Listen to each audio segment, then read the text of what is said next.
تو پھر یہ سوال پیدا ہوتا ہے، جو دین ہم اور آپ کو اتنا اچھا بنا سکتا ہے، کیا اس دین کی ہماری اور آپ کی زندگی میں ضرورت نہیں ہے؟ کیا ہمارے اور آپ کے گھروں کو اس دین کی تعلیمات میں رنگنا چاہیے کہ نہیں رنگنا چاہیے؟ ہمارے اور آپ کے سماج میں دین کی تعلیمات عام ہونا پھیلنا چاہیے کہ نہیں چاہیے؟ کیا اس دین پر سماج کے اندر گفتگو ہونی چاہیے کہ نہیں ہونی چاہیے؟ بھائیو، یہی وہ بنیادی وجہ ہے جس کی وجہ سے آج آپ کے سامنے اس عنوان کا انتخاب ہوا کہ ہم اور آپ اپنے گھروں کے ماحول کو اسلامی یا دیندار کیسے بنا سکتے ہیں، ہم اپنے گھروں کو کیسے مثالی بنا سکتے ہیں، کیسے ہم اور آپ اپنے گھروں کے ماحول کو اس دین کی رحمتوں برکتوں سے مالو مال کر سکتے ہیں۔ یہ خوشگوار گھرانہ، یہ خوشگوار خاندان، یہ خوشگوار سوسائٹی اور معاشرہ کیسے بنا سکتے ہیں، یہ ہم اور آپ کو سمجھنے کی ضرورت ہے۔ بھائیو، اس سلسلے میں آپ کے سامنے سب سے پہلی بات تو یہ رکھنا چاہوں گا، اگر ہم اور آپ یہ سوال کرتے ہیں کہ ہم اپنے گھروں کے ماحول کو دیندارانہ ماحول کیسے بنا سکتے ہیں، ہمارے اپنے گھروں کے ماحول کو دیندارانہ ماحول کیسے بنا سکتے ہیں، اس کا سیدھا اور آسان سا جواب یہ ہے کہ دین کی جو بات سنتے ہو اسے صرف کانوں تک نہ رکھیں، دل میں بساؤ سب سے پہلے، اور جو چیز سیکھتے ہو روزانہ تمہاری اور میری زندگی میں سیکھنے کے ساتھ عمل میں اضافہ ہوتے رہنا چاہیے۔ جن خرابیوں سے تم واقف ہوتے ہو روزانہ ان کی اصلاح ہوتی چلی جانی چاہیے۔ اس کے لیے کوئی فارمولہ نہیں ہے اللہ کے بندو، سیدھی بات یہ ہے کہ اس دین کی جس بات کا علم آپ کو ہوتا ہے وہ علم عمل میں بدل جائے، جو چیز آپ کی معلومات میں ہے وہ آپ کے معمولات میں بدل جائے، جو آپ کی جانکاری ہے وہ جانکاری نہ رہے، وہ آپ کی اور آپ کی صبح شام کی فکر و مندی بن جائے، وہ آپ صبح شام اسی تعلیمات پر عمل کرنے والے بن جائے۔ مختصر الفاظ میں آپ یوں کہیے کہ اللہ تبارک و تعالیٰ کا تقوی اختیار کر لیں، دین جتنا جانتے ہیں اتنا دین پر عمل کرنے والے بن جائیں۔ آپ جیسے جیسے آگے بڑھتے جائیں گے اللہ کے فضل و کرم سے دین آپ کے ساتھ آتا چلا جائے گا۔ حضرت عبداللہ بن مسعود فرماتے ہیں کہ ہمارا طریقہ یہ تھا کہ ہم نبی صلی اللہ علیہ وسلم سے قرآن مجید کی 10 آیتیں سیکھا کرتے، قرآن مجید کی 10 آیتوں کو جب سیکھتے تو اس میں جو علم ہوتا وہ حاصل کرتے اور ان پر عمل کر لیتے، اور جب ان پر عمل کر لیتے، جب 10 آیتوں کو علم و عمل کے مرحلے سے گزار لیتے تو پھر اس کے بعد جا کر پھر اگلی 10 آیتیں سیکھا کرتے۔ حضرت عبداللہ بن مسعود کہتے ہیں کہ اسی طرح ہم نے سارے قرآن کو اللہ کے نبی سے لیا، جو سیکھا اس پر عمل کیا، جو علم آیا اسے عمل میں ڈھال لیا،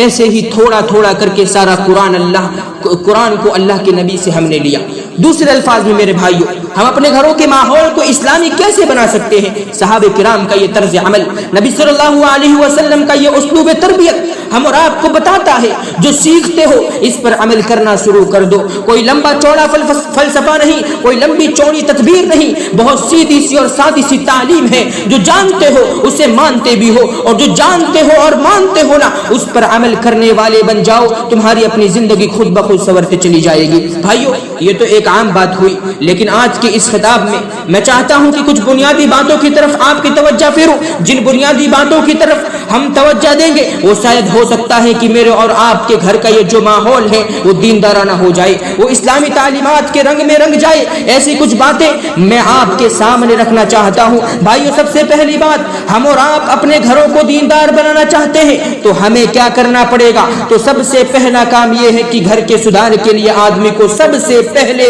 بہتر جوڑے کا انتخاب کرنا چاہیے۔ صحیح بیوی کا انتخاب کرو، صحیح شوہر کا انتخاب کرو۔ نبی صلی اللہ علیہ وسلم نے کتنے پیارے انداز میں بیان فرمایا، آپ صلی اللہ علیہ وسلم نے فرمایا، تنکح المرأة لأربع لمالها ولحسبها ولجمالها ولدينها، 4 بنیادوں پہ شادی کیا کرتے ہیں۔ عورت کے مال کو دیکھتے ہیں، اس کے جمال کو دیکھتے ہیں، خوبصورتی کو دیکھتے ہیں، اس کے حسب و نسب کو دیکھتے ہیں، اور اس کے دین کو بھی دیکھا جاتا ہے۔ پیارے نبی نے فرمایا، فَاظْفَرْ بِذَاتِ الدِّينِ، دیندار عورت کو حاصل کرنے میں کامیاب ہو گئے، بڑی خوشحال تمہاری زندگی ہو جائے گی، تمہارے گھر کا ماحول بڑا مثالی اور خوشگوار ہو جائے گا۔ بھائیو دیکھیے، ایک بڑی حقیقت اللہ کے نبی نے اس حدیث میں بیان فرمائی، وہ کیا ہے؟ آدمی اگر بیوی مالدار دیکھ کے شادی کرے، مال اس وقت تک خوشگوار لگتا ہے جب تک عورت کو جھیلنے اور برداشت کرنے کی نوبت نہ آئی. مالدار ہے لیکن بد اخلاق بیوی ہے, خوبصورت بیوی ہے لیکن بد اخلاق ہے, شوہر کی ناقدری کرتی ہے, اچھے خاندان کی بیٹی ہے لیکن شوہر کی عزت و توقیر نہیں کرتی. آپ بتاؤ مال پھر بے معنی ہو کر رہ جائے گا, خاندان اور قبیلہ بے معنی ہو کر رہ جائے گا. اس عورت کی خوبصورتی کے باوجود وہ چہرہ آپ کے نزدیک ناپسندیدہ ہو کر رہ جائے گا. وہی اگر آپ کی بیوی کے اندر دینداری ہو, وہ صاحب اخلاق ہو, وہ آپ کی قدردان ہو, وہ شوہر کی فرما بردار ہو, وہ اپنے گھر کی فکر کرنے والی ہو, اس کی روشنی سے گھر منور ہوتا ہو, دیندار بھی اگر بیوی ہوگی تو پھر آپ دیکھو گے فخر و فاقے میں بھی بڑی خوشگوار زندگی تمہیں نصیب ہوگی. یہ تجربہ آپ گھروں میں دیکھو جہاں شادیاں ہوئی, یہ علمی باتوں میں نہ دیکھو, یہ عملی باتوں میں نہ دیکھو, علمی صورتوں میں جا کر دیکھو, ان گھرانوں میں دیکھو جہاں صرف حسب و نسب دیکھا گیا. آج ان گھروں کے اندر کیا صورتحال ہے, کیا امن ہے, سکون ہے, چین ہے, اور سب سے بڑھ کر یہ کہ کیا ان گھروں کے اندر دین ہے. میرے بھائیوں, اپنے گھروں کے ماحول کو سدھارنا سنوارنا چاہتے ہو, سب سے پہلے صحیح جوڑے کا انتخاب کرو. اور میں یہ کہنا چاہوں گا, ہمارے سماج کی ایک عجیب عادت ہے,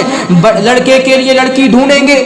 دیندار چاہیے, مدرسے کی پڑھی لکھی چاہیے, یا پھر یہ کہ نمازی اور روزے دار چاہیے, اور وہی لڑکی کے لیے لڑکا ڈھونڈنے کی بات ہوگی تو دینداری کا تذکرہ تک نہیں ہوگا. اللہ کے بندو, جس طرح ایک لڑکا اس کا حق رکھتا ہے کہ اسے دیندار بیوی ملے, ایک لڑکی کا یہ برابر کا یہ حق ہے کہ اس کا شوہر بھی اسے دیندار ملے, اسے ایسا شوہر ملے جو متقی ہو, پرہیزگار ہو, جو اس کے ساتھ معاملات اللہ کے دین کو سامنے رکھ کے کرتا ہو, وہ محبت اپنی کرتا ہو لیکن اللہ تعالیٰ کی بندگی کے دائرے کا ہمیشہ خیال رکھتا ہو. یہ بیوی کا بھی حق ہے, یہ لڑکی کا بھی حق ہے, یہ آپ کی بیٹی اور بہن کا بھی حق ہے کہ اسے شوہر بھی اچھا ملے. سبحان اللہ, اللہ کے نبی نے یہ تو کہا, تمہارے پاس ایسی لڑکے کا رشتہ آئے آپ کی بیٹی کے لیے,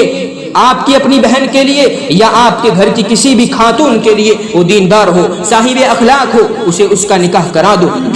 کیوں الا تفعلوا, اگر تم نے ایسا نہیں کیا تکن فتنۃ فی الارض وفساد کبیر. اللہ کے نبی نے کہا ایسا نہیں کرو گے تو زمین میں فتنہ اور فساد عام ہوگا, گھروں میں فتنہ اور فساد عام ہوگا, تمہاری اپنی زندگیوں میں فتنہ اور فساد عام ہوگا. بھائیو, سب سے پہلی بات یہ ہے کہ اگر آپ اپنے گھروں کو دیندار بنانا چاہتے ہیں, آپ اپنے دیندار بیوی کا انتخاب کریں.